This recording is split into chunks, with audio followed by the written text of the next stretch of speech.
تخيل إنك تضيع أسبوعين كاملين بتكتب مئات السطور عشان تعمل صفحة تسجيل دخول متأمنة، وتكتشف إن زميلك في الفريق عملها بالظبط في 5 دقايق. السر مش إنه بيكتب كود أسرع منك، السر هو إنك لسه بتخترع العجلة من الصفر وهو شغال بذكاء.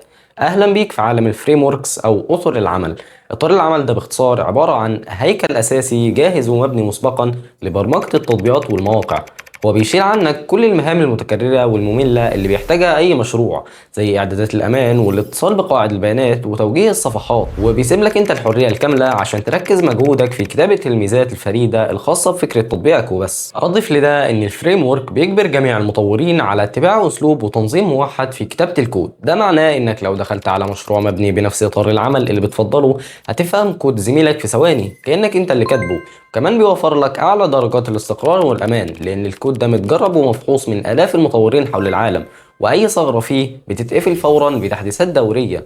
وهنا تحديدا بنصطدم بغلطة فنية شائعة جدا بيقع فيها كتير من المبتدئين، وهي الجري وراء الفريم ورك والدخول فيه مباشرة قبل التأسيس الصح في لغة البرمجة الأساسية نفسها. يعني مثلا تلاقي مبرمج شغال برياكت أو لارافيل وهو مش مذاكر كويس أساسيات الجافا سكريبت أو البي اتش بي. الحركة دي بتخليه عاجز تماما ومش فاهم السيستم شغال ازاي أول ما يقابله خطأ معقد بره حدود الإطار الجاهز. الإضافة الذكية اللي هتوزن بيها قراراتك الهندسية في المشاريع هي إن أطر العمل الضخمة مش دايما بتكون الاختيار المثالي لكل الحالات. فلو بتنفذ خدمة صغيرة أو مايكرو سيرفيس بسيطة وسريعة، الأفضل تختار إطار عمل مصغر أو مايكرو فريم ورك عشان تحمي السيرفر بتاعك من تقل الملفات واستهلاك الموارد بدون أي داعي.